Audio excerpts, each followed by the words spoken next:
మీ కుటుంబ శాంతి, ఆరోగ్యం, ఆర్థిక అభివృద్ధి కోసం రుద్రాక్ష మహాపూజలో తప్పక పాల్గొనండి. ఇప్పుడే నమోదు చేసుకోండి. నమస్తే రమగారు. నమస్తే జయ. రమగారు, మంచి స్టోరీ చెప్పండి. చెప్తాం.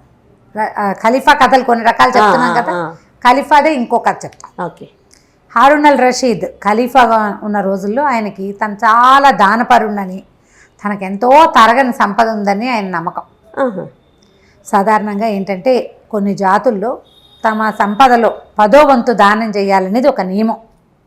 వాళ్ళు జీవితాంతం దానం చేయాల్సిందే, వాళ్ళ మతంలో పద్ధతి అది. కానీ అలా చేసేవాళ్ళు అంటారు రమగారు, పూర్వకాలంలో చేస్తారు. ఇప్పటికీ కూడా మన ఈ రంజాన్ రోజుల్లో ప్రతిరోజు దానం చేస్తారు. ఖచ్చితంగా సంవత్సరానికి 10 లక్షల సంపాదన ఉంటే 1 లక్ష రూపాయలు దానం చేయటం అనే నియమం ఉంటుంది. మనం ఒక్కొక్కళ్ళు ఒక్కొక్క రకంగా అనుసరిస్తారు కదా. దాన నియమం, దాన ప్రక్రియ తప్పదు. ఖచ్చితంగా 10% దానం చేసేవాళ్ళు అప్పుడు ఉన్నారు, ఇప్పుడు ఉన్నారు. ఈ కలికాలంలో కూడా జరుగుతుంది అంటారా? ఏ కాలమైనా చేస్తారు జయ. లేకపోతే ఆకాశం అలా పైన ఉండదు, భూమి ఇలా కింద ఉండదు. అలాంటి వాళ్ళు ఉంటారు. అవును, ఆకాశానికి పందిరి గుంజలు వాళ్ళు ఉండటం వల్లే మనమంతా అలా దానం చేసేవాళ్ళు, ధర్మం చేసేవాళ్ళు, న్యాయంగానే ప్రవర్తించేవాళ్ళు, అస్సలు అబద్ధం ఆడని వాళ్ళు ఇప్పటికీ ఉన్నారు. కాబట్టి ఇంకా కలియుగాంతం ఇంకా దగ్గరలోకి రాలా మనకి. అదంతా పడిపోయాక అప్పుడు యుగాంతం అవుతుంది. కొద్దిమంది ఉంటారు. శాంతం లేదు అనుకోటానికి లేదు, ఉండదు. దానం చేసేవాడు బాగా, తనంత దానపరుడు తనే అనిపించేది ఆయనకి. అక్కడి నుంచి దానం చేస్తుంటే వాళ్ళకి సంపద వస్తుండేది. ఖలీఫా రాజు కదా, అవును, డబ్బులు వస్తుంటే ఏమనుకునేవాడు, మాలాంటి సంపద ఎవరికైనా ఉందా? ఖలీఫాల గుప్తధనం అని ఒక నావెల్ కూడా ఉంది, అది ఇంకా చెప్పలేదు. అది కొంచెం మర్చిపోతానేమో నన్ను అనుమానంతో, పేర్లు తమాషాగా ఉన్నాయి, ఏం చెప్పట్లా. ఆ గుప్తధనం కూడా తన దగ్గరికే వచ్చేసింది కాబట్టి అబ్బో మా దగ్గర ఎంతో ఉందనుకునేవాడు.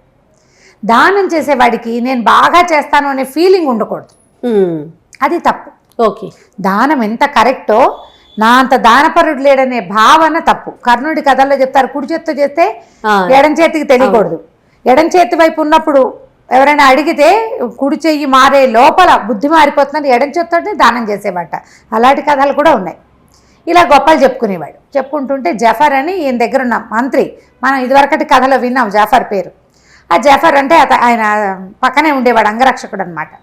అయితే ఈ జఫర్ని ఏదో మాటల మధ్యలో, జఫర్ నువ్వు చెప్పు, నాలాంటి దానపరుడు ఇంతకు ముందు ఎక్కడైనా కథల్లో విన్నావా నువ్వు, ఇక ముందు ఉండబోతారంటే, ఏలిన వారు క్షమించాలి, మీరు ఇలా చెప్పకూడదు, అల్లా ఇచ్చింది అల్లాకే ఇస్తున్నాను అనుకోవాలి.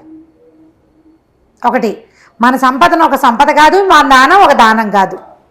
మీకంటే సంపద ఉన్నవాడు, మీకంటే దానం ఇచ్చేవాడు ఉన్నాడు, ఇంకా ఉన్నారు అనేసరికి ఇంకొళ్ళు మండిపోయింది. ఎంత నమ్మక ద్రోహివి నువ్వు నా దగ్గర తింటూ, నాతో ఉంటూ, నా పాలనలో ఉండి నేనిచ్చే దానాలన్నిటిని అనుభవిస్తూ ఇంత మాట అంటావా అన్నాడు.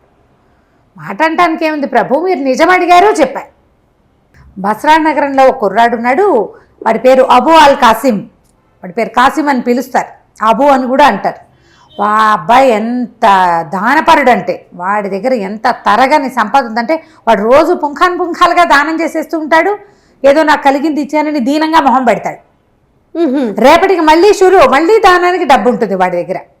శభాష్, ఎంత వినయశీలో వాడు. కుర్రాడు, యువకుడు, బ్రహ్మచారి, అపరిమిత దానశీలి. బస్రాలో అడుగు పెడితే వాడి పేరు తలవకుండా పూట గడవదు. మనం ఎవరితో మాట్లాడినా వాళ్ళు అబూ పేరు చెప్తారు.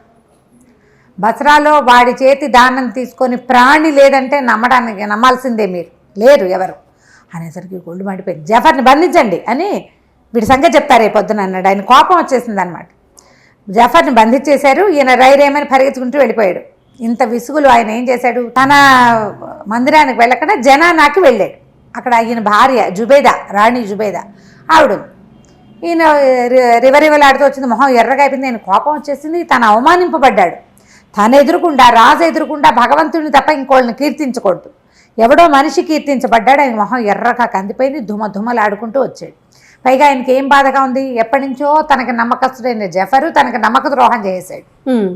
అతన్ని బంధించాల్సి వచ్చింది.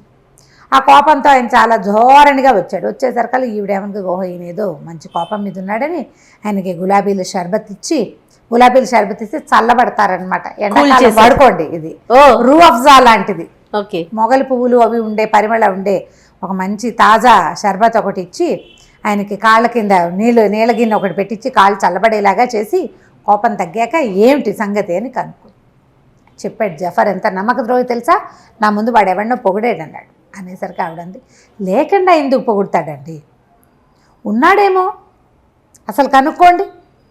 బసరా ఎంత దూరం, 2-3 రోజుల ప్రయాణం, వెళ్తారు. ఎవరినో పంపించండి. వాడు అసలు బసరాలో మీరు చెప్పిన అబూ అల్ కాసిం ఉన్నాడా, కాసిం అనేవాడు ఉన్నాడా, వాడికి నిజంగా తరగని సంపద ఉందా, వాడు నిజంగా దానపరుడా, కనుక్కుంటే జఫర్ ఆ మాట అవునో కాదో తేలుతుంది మనకిను. వృధాగా జాఫర్కి శిక్ష వేయటం ఎందుకు, పైగా రేపొద్దున వీడికి శిరచ్ఛేదం చేయండి, ఇలాంటి మాటలు ఎందుకు మాట్లాడాలి, మనం కనుక్కొని మాట్లాడాలి కదా. ఇప్పుడు ఎవరో ఉన్నారని చెప్పకుండా ఫలానా ఊళ్ళో ఫలానా వాడు అన్నాడంటే నిజమై ఉండొచ్చు. దాంతో ఈయన కొంచెం చల్లబడ్డాడు. సరే ఏమనుకున్నాడు, సాధారణంగా జఫర్ ఇట్లాంటి పిచ్చి పిచ్చి మాటలు మాట్లాడేవాడు కాదు, చూడుగా చక్కగా మాట్లాడతాడు. అతను నా గురించి ఆలోచించుకుని సరే వాళ్ళెవరినో పంపటం ఎందుకు, ఆ బసరా నేనే వెళ్తా అన్నాడు. రాణిగారు 2-3 సార్లు వారిచ్చింది కానీ నేను వినేలాగలేడు. సర్లే అని వదిలిపెట్టేసి సరే ఏం చేశాడు, మర్నాడు పొద్దున ఈయన బయలుదేరి ఒక వ్యాపారస్తుడి వేషం వేసుకుని బసరా నగరానికి వెళ్ళాడు. ఓ 3 రోజుల ప్రయాణం చేశాడు ఒంటెల మీద. కొంత చిన్న పరివారాన్ని తీసుకెళ్ళాడు. ఎక్కువ మందిని, రాజుగారికి వీళ్ళు ఉంటారు కదా ఆంతరంగికులు కొంతమంది, ఆయనకి బోరు కొట్టకుండా ఉంచేవాళ్ళు, సేవకులు, తర్వాత ఏమో మన అంగరక్షకులు కొంతమంది ఉంటారు. ఈ ఉన్న గుంపుని తీసుకుపోయాడు, చిన్న గుంపుని. వెళ్ళాక బసరా నగరంలో ఓ సత్రం ఏదో తీసుకున్నారు. తన మొత్తం గుంపు అంతటిని మీరు ఒక చోట ఉండండి, నాతో ఎవరు లేరన్న సినిమా ఇవ్వాలి ఇక్కడ అని చెప్పాడు. సరే అది కూడా అక్కడి నుంచి ఈ సత్రంలో నుంచి బయటకు వచ్చి ఎవరో ఒక చిన్న వ్యాపారస్తుడు ఒకడు ఉంటే, చిన్నవాడు అంటే మన చిరుతిండి అవి అమ్మేవాళ్ళు అట్లా వాళ్ళు కనపడ్డారు. కనపడితే ఏమంటే ఈ ఊళ్ళో అబూ అల్ కాసిం అని ఎవరో ఒక ఆయన ఉన్నట్ట అంటే, ఆ కాసిం పేరు తెలియని వాడు ఎవడండి, రాజుగారి ఇల్లు అన్నా తెలియదు కానీ ఒక కాసిం ఇల్లు తెలియని వాడు ఎవడు ఉండడు, ఆయన చేతి దానం తినని వాడి ఊళ్ళోనే లేడు, ఇగో ఇలాగ వెళ్ళాలి అలాగ వెళ్ళాలని దారి చూపించాడు. దారి చూపిస్తే సరే ఇతను ఏం చేశాడు, ఆ కాసిం గారింటికి బయలుదేరాడు. వెళ్తే అదొక చక్కటి సౌధం, చాలా బాగుంది. లోపలికి వెళ్ళాడు. ఆ బయటికి వెళ్ళి నేను బాగ్దాద్ నుంచి వచ్చిన ఒక వ్యాపారస్తుడిని అబు గారిని చూడడానికి వచ్చానని కబురు చేశాడు. ఒక బానిసల అంతా బానిసల మయం, బానిస అని ఆడ బానిస, మగ బానిస, నల్ల బానిస, తెల్ల బానిస ఇలా పేర్లు రాస్తారు ఆ కథలో. అక్కడి నుంచి బానిస లోపలికి వెళ్ళి వ్యాపారస్తుడు ఎవరు వచ్చారంటే ఆ ఇంటి యజమాని గబగబా పరిగెత్తుకుడు లోపలికి ప్రవేశపెట్టమని ఆయన లోపలికి కూర్చోలే, ఆయనే వెళ్ళి బయటకు వచ్చాడు. ఆ వచ్చిన వాడు ఒక కుర్రాడు, మంచి స్ఫురద్రూపి, 25 ఏళ్ళు 28 ఏళ్ళు అలా ఉంటాయి. చక్కగా తలతల్లాడే బట్టలు అవి వేసుకున్నాడు, మంచి కళ్ళగా ఉన్నాడు, వినయశీలుగా కూడా ఉన్నాడు. రండి దయచేయండి, మా ఇల్లు పావనం చేశారు, ఏం పని మీద దయచేశారు, రండి వాళ్ళన్న ఆతిథ్యం స్వీకరిద్దురు కానీ అని చెప్పి లోపల తీసుకెళ్ళాడు. లోపల తీసుకెళ్తే ఎంత బాగుందో ఇల్లు చాలా బాగుంది భవనం. అక్కడి నుంచి అసలు పచ్చలతోటి వాటితోటి తోరణాలు, దీపాలకు బదులు కెంపులు, వాటి మీద ఒక దీపం పెట్టారు, ఒక కెంపు పెడితే ఈ దీపం కెంపు మీద పడి ఇట్లా వెలుగొస్తుంటుందన్నమాట. లోపలంతా చల్లగా ఉంది. కాళ్ళు కడుక్కోవడానికి నీళ్ళు ఇచ్చారు. ఆ నీళ్లు ఇవ్వటం ఏంటి, నువ్వు చెబుతా నువ్వు పోసుకోమనలేదు, ఒక పెద్ద బైసిని తెచ్చి దాని నిండా చల్లటి నీళ్లు గులాబీ అత్తర్ లాంటిది ఏదో కలిపి అందులో కాళ్ళు పెట్టించారు. అక్కడి నుంచి తీసి మామూలు నీళ్ళల్లో పెట్టించారు. ఇంకోళ్ళు కాళ్ళు తుడిచారు, పక్కన నుంచి గాలి విసురుతున్నారా. అసలు ఎంత బాగుందో, ఆశ్చర్యపోయాడు. ఊరిని ఏంటి ఇంత ఇల్లా, ఎవరికైనా ఇంత సేవ చేస్తారా అని ఆశ్చర్యపోయాడు. చక్కటి మంచి సుగంధ ద్రవ్యాలు వేసిన షర్బత్ ఒకటి పట్టుకొచ్చి ఇచ్చారు. ప్రయాణం ఎట్లా జరిగింది, మీరు ఏం వ్యాపారం చేయబోతారు, ఏవో 2-3 ముక్కలు అడిగాడు కానీ ఈయన సొంత వివరాలు అతనేం అడగటల్లా.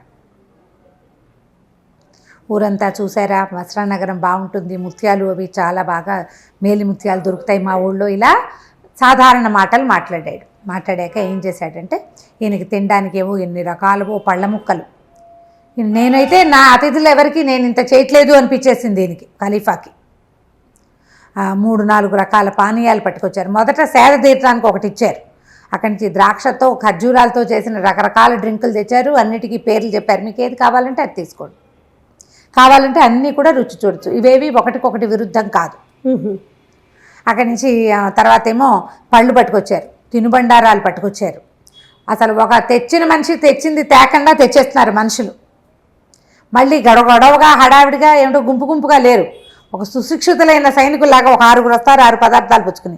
వాళ్ళు వెళ్ళిపోగానే డ్యాన్స్ ఎరీనా మీదకి వస్తూ ఉంటారు కదా సర్కస్లో, ఒకళ్ళ తర్వాత ఒకళ్ళు అలా చక్కగా వచ్చి వరుసలుగా అన్నీ అందించి వెళ్ళిపోతున్నారు. ఈయన చాలా సంతోషించాడు. బాగా రిలాక్స్ అయిపోయాక ఇతను లోపలికి వెళ్ళి ఏం చేశాడు, ఒక ఇంత చెట్టు, దాని నిండా అది ఎలా ఉందంటే వెండితో చేసిన చెట్టు, దానికి కాయలు పువ్వులు అన్నీ వేళ్లాడుతున్నాయి. ఆ చెట్టు కింద ఒక చక్కటి నెమలి బొమ్మ ఉంది. ఒక పుల్ల లాంటిది ఒకటి పుచ్చుకొచ్చాడు. ఆ చెట్టు ఆ నెమలి పెట్టాడు ఇతనికి ఎదురుకుండా బల్ల మీద. తన చేతిలో పుల్ల పెట్టుకుని ఆ పుల్లతో ఆ నెమలిని అట్లా కొట్టేసరికల్లా ఆ నెమలి గిర్రమని అలా తిరగటం మొదలుపెట్టింది. ఆ చెట్టు చుట్టూ తిరుగుతుంది. అది తిరుగుతుంటే అది పింఛం వీడుస్తుంటే దాని లోపల నుంచి రకరకాల సుగంధాలు, ఎన్ని రకాలు, ఎంత బాగుందో. ఆయన అట్లా మైమరిచి చూస్తూ ఉండగా చటుక్కున అతను ఏం చేశాడు, ఆ చేత పుచ్చుకుని లోపలికి వెళ్ళిపోయాడు. నువ్వు ఒక వస్తువు చూపించావు, నువ్వు పూర్తిగా చూసి ఇదంతా ఏమిటి కనుక్కునే లోపల అవతల వాళ్ళు తీసిస్తే నీకేమనిపిస్తుంది? అదే కదా, ఆశాభంగంగా ఉంటుంది. నేను తెలిపాడు, ఇదేమిటి అతిథిని ఇట్లా అవమానిస్తాడా వీడు అనిపించింది. లోపలికి వెళ్ళిపోయి మళ్ళీ ఒక 5 నిమిషాలాగా వచ్చాడు. ఒక పాత్ర పట్టుకొచ్చాడు. పాత్ర అతను తేల వెనకాల ఒక బానిస కుర్రాడు వచ్చాడు. వాడి చేతిలో ఇట్లా పాత్రలే ఉంది. అది ఎలా అంటే పాన పాత్ర, మామూలు డ్రింక్స్ తాగుతారు కదా ఆ పాత్ర, కెంపు పాత్ర. అది ఒక పెద్ద కెంపుని మలిచారు ఇట్లా. ఆ కెంపులో ద్రాక్షాసవం పోసి చేతికిచ్చాడు. అసలు ఆ పాత్రే ఎంత బాగుందో, భలే అందంగా ఉంది. ఆ పాత్ర తీసుకున్నాడు. తాగి వెనక్కి ఇచ్చేసరికి మళ్ళీ నిండిపోయినట్టు కనపడుతోంది. అది 3 సార్లు తాగాడు. 3వసారి కూడా అది నిండిపోయింది. వాడు పోయిటల్లా అదే చేతికిచ్చి తీసుకునే లోపల వచ్చేస్తోంది. ఈయన పాత్రను పరిశీలించే లోపల టక్కిన ఆ పాత్ర తీసేసుకున్నాడు. అతను లోపల పట్టుకెళ్ళిపోయాడు.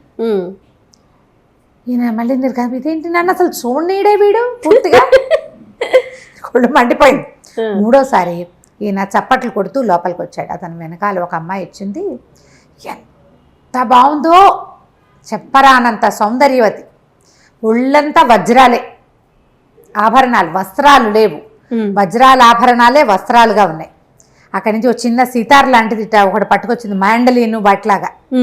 అది టింగ్ టింగ్ కూర్చుని చక్కగా మహాసౌందర్యవతి అయిన ఒక అమ్మాయి, దాని శరీరం సగం బయటికే కనపడుతోంది.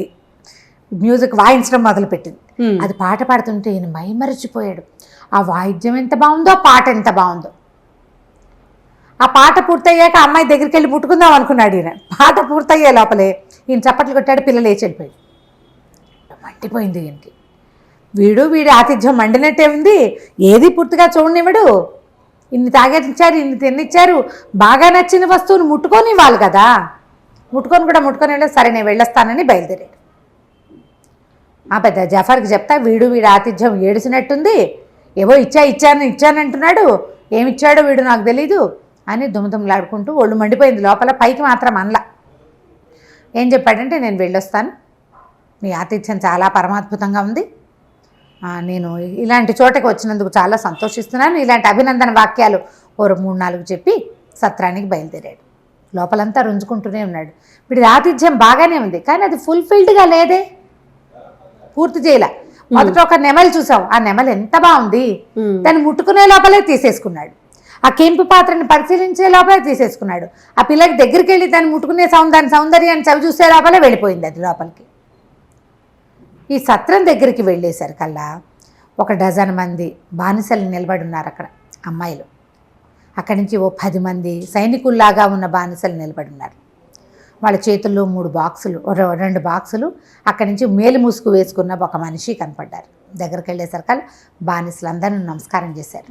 అయ్యా, మీరు అబూ అల్ కాసిం గారింట్లో ఆతిథ్యం తీసుకున్న ఫలానా వర్తకుడు గారే కదా, మీ వివరాలన్నీ తీసుకున్నాం, మీకు అక్కడ మీరు మేలుపడిన 3 వస్తువుల్ని మీకు అప్పచెప్పమని చెప్పారు అని చెప్పి మొదటిది బాక్స్ ఓపెన్ చేశాడు. అది ఇంత వెండి చెట్టు, నెమలి బొమ్మ.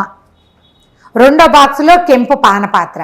3వది మేలు ముసుగు వేసుకున్న అమ్మాయిని ఓపెన్ చేసి చూస్తే ఆ మ్యాండలిన్ వాయిస్తూ నుంచి పాడింది కదా సంగీతం, ఆ పిల్ల అక్కడ నుంచి ఉన్నారు. ఈ 3 వస్తువుల్ని మీకు అప్పచెప్పమన్నారు మా కాసిం గారని. తను నిర్కాంతపోయాడు. ఏమిటి, నాకు నచ్చిన వస్తువుని నాకే సొంతం చేసేసే ఉద్దేశం పడింది, ఇదేం ఆతిథ్యం, అద్భుతం. వాళ్ళ ఇంట్లో ఉన్నది కాదు, నా ఇంటికి వచ్చాక నా వెనకాల పడి వచ్చేసేసి వాళ్ళు, నాకంటే ముందే వెనకాల పడరా, నేను ఇంటికి వచ్చేసరికల్లా నా దగ్గరికి ప్రత్యక్షం చేశాడు. అవురవురా, ఏమిటి వీడివి ఇది గొప్పతనం అని చెప్పి సామాన్లు అక్కడే ఉండు, మీరు ఇక్కడే ఉండండి, నేను ఎప్పుడే వస్తాను. మళ్ళీ పరిగెత్తుకుంటూ కాసిం వాళ్ళ ఇంటికి వెళ్ళిపోయాడు ఖలీఫా. వెళ్ళిపోయి, నాయన నువ్వు ఎంత గొప్పవాడివి, నీ ఆతిథ్యం ఎంత గొప్పది, ఈ వస్తువులన్నీ నీకు ఎలా వచ్చినాయి, నువ్వు నాకు ఎలా ఇవ్వదలుచుకున్నావు, ఇదేం దానం, అతిథిని ఇట్లా గౌరవిస్తావా,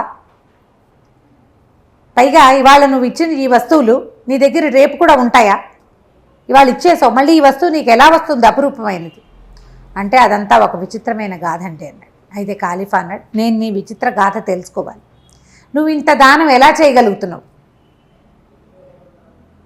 నాకు నచ్చిన నీ అతిథికి నచ్చిన వస్తువుని అతనికే ఇవ్వాలనుకునే బుద్ధి ఎక్కడి నుంచి వచ్చింది నీకు, అని వస్తువులు ఎక్కడి నుంచి వచ్చాయి, ఇవాళ నేను వచ్చా రేపు ఇంకోటి వస్తాడు, వాడికి కూడా ఏవో చూపిస్తావు నువ్వు, వాడికి అవి నచ్చేస్తాయి న్యాచురల్లీ. మన దగ్గర లేని కొత్త వస్తువు ఎవరికైనా నచ్చుతుంది, ఉపయోగపడుతుంది అనిపిస్తే, వాళ్ళకి అవి ఇచ్చేస్తావా, ఇచ్చేయడానికి అంత నీ దగ్గర ఎక్కడిది అంటే, ఇక్కడ ఎవరు అడగలేదండి, ఈ ఊళ్ళో వచ్చిన వాళ్ళు వస్తారు, ఆతిథ్యం ఇస్తాను, రోజు ఒక అతిథిని చూడాలి, నా లెక్క అది, మా అతిథికి ఏది నచ్చితే అది, వాళ్ళని సంతృప్తిపరచడం, వాళ్ళ మొహాల్లో ఆనందాన్ని చూడడమే నా విధి, నేను ఇలా ఎన్ని చేసినా నాకు తరగదండి, నా దగ్గర ఉంటూనే ఉంటుందంటే ఆ రహస్యం ఏమిటి నేను తెలుసుకోవాలనుకుంటున్నాను అన్నాడు. సరే నేను చెప్తానండి అని చెప్పాడు. ఏం చెప్పాడో మనం వచ్చే భాగంలో చూద్దాం. బా, భలే ఇంట్రెస్టింగ్ ఉంది రమ్మగారు, చాలా బాగుంది. ఏం చెప్తాడో చూద్దాం. చూద్దాం. నమస్తే అండి. నమస్తే జీ.